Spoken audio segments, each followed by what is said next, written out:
Você e eu, e essa é a oportunidade do fórum, precisamos ter muita clareza de o que é que nós estamos construindo cada dia mais quando nós admitimos algumas coisas. Por exemplo, o Yves Delataille, acho que vai voltar desse assunto, vale a pena, gosto demais, se não der, se você puder, nas respostas ao menos.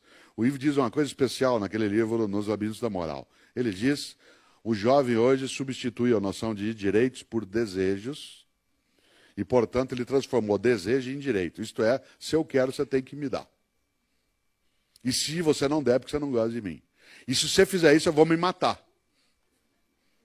E aí a família, com um menino de 14, 15 anos de idade, morre de medo dele morrer, sabe por quê? Porque não convive com a criança no cotidiano. Aliás, tem pais e filhos que não conhecem os filhos. Nós somos a primeira geração de adultos, nas grandes cidades, que sai de casa mais tarde que os filhos. Durante séculos na história da humanidade, os pais acordaram os filhos para eles irem à escola.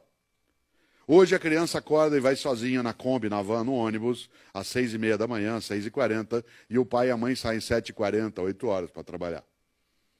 Isso é, não tem contato com eles. Não os conhecem. Quer ver um exemplo? Na hora de se juntar, não sabe cada um o que quer.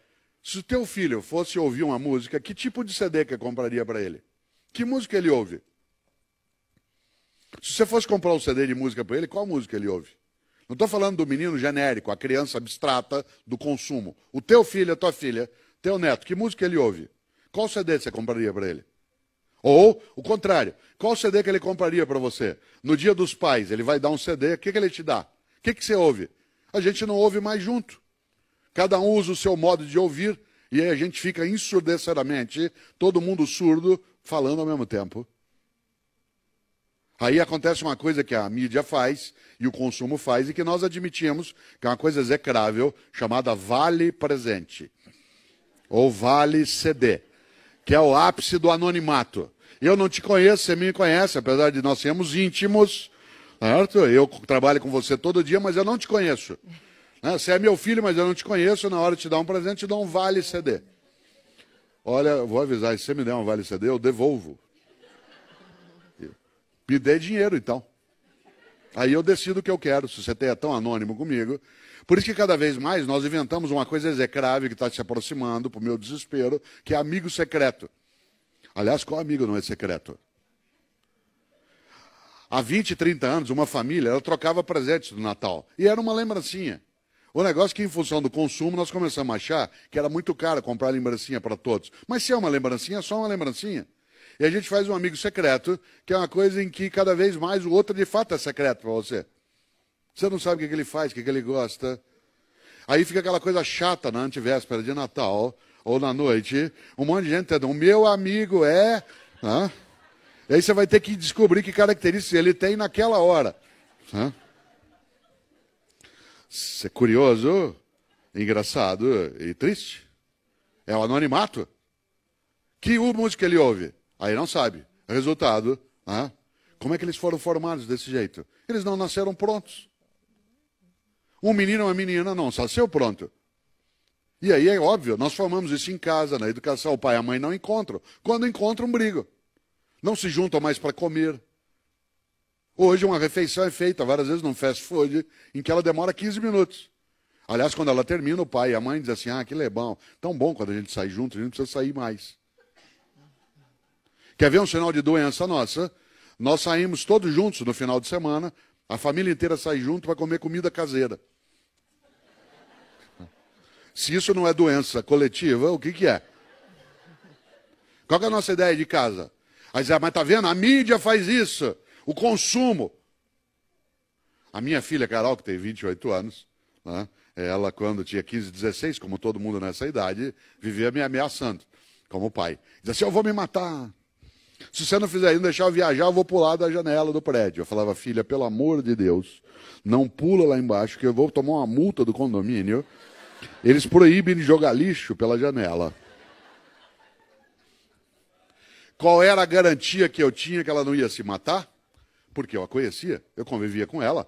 Eu estava com ela almoçando, eu procurava encontrar todo final de semana por um tempo mais elástico, eu partilhava as compras que ela fazia. Em casa eu usava como referência para compra liquidificador. Nada que custasse mais do que 2 liquidificadores podia ser comprado como calça, como calçado. Certo? Aí diz, pai, eu preciso de um negócio, mas custa 3 liquidificadores. Certo? Porque o liquidificador custava por volta de R$ 40 naquele. Como que é possível eu dizer para a Carol, ou para o André, ou para o Pedro, que são meus filhos já adultos, casados, como que era possível que eu não assustasse com eles assistindo a mídia, e graças aos céus, boa parte dos momentos eles escaparam de um consumo insano e desvairado. Porque eu estava com eles. Estava com eles no dia a dia. Aí você diz, mas nem toda criança tem essa oportunidade. É claro, é por isso que nós estamos aqui.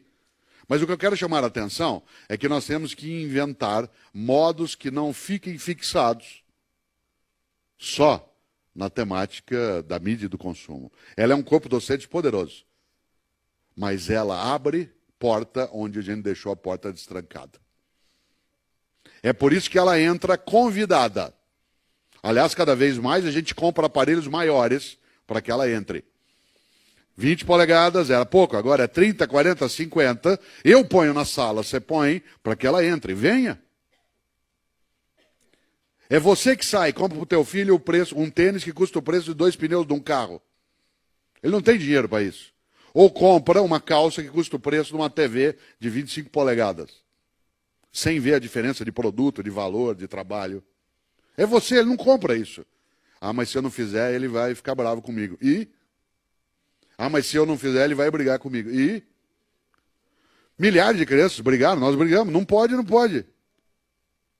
Uma coisa que o Ivo chama de disciplina, uma coisa boa. Meus filhos cresceram com uma coisa muito interessante. Claro que eles ficaram traumatizados, mas mesmo que eu não fizesse isso, iam ficar traumatizados, porque ficam sempre. Né? Mas cada um deles cresceu tendo no quarto sempre 2 frases para eles lerem. Isso durante anos. Uma frase ficava numa parede, é uma frase inspirada no pensamento do filósofo Kant, do Immanuel Kant, que diz o seguinte: tudo que não puder contar como fez, não faça. Que, aliás, vale para muita gente, especialmente nesta época política. Tudo que não puder contar como fez, não faça. A segunda é uma frase do apóstolo Paulo, dos cristãos, que está lá na segunda carta aos Coríntios, em que Paulo diz, tudo me é lícito, mas nem tudo me convém. Tudo me é lícito, mas nem tudo me convém. Isto é, eu posso fazer qualquer coisa, mas eu não devo fazer qualquer coisa.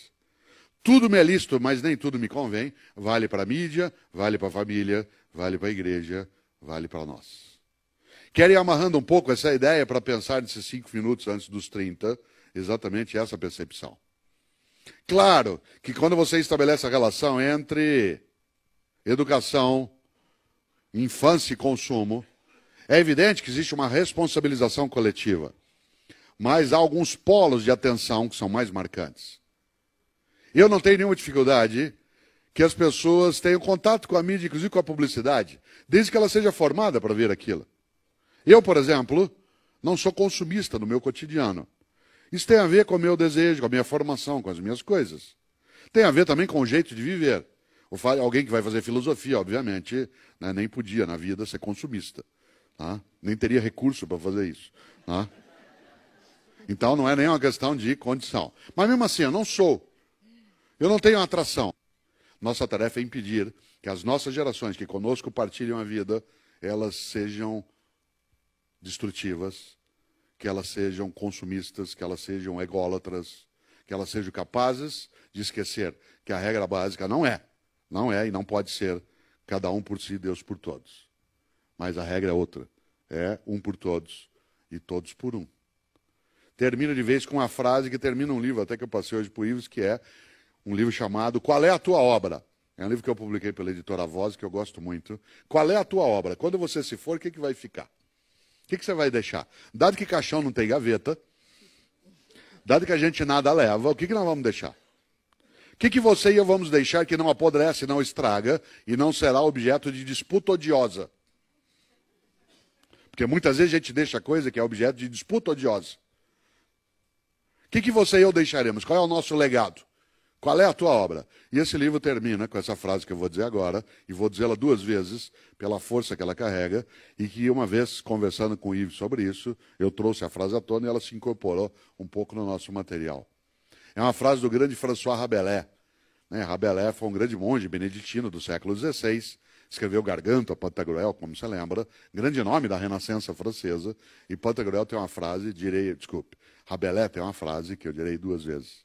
E acho que vale para nós pensarmos hoje nessa relação educação, consumo e infância, na qual não há o crime perfeito.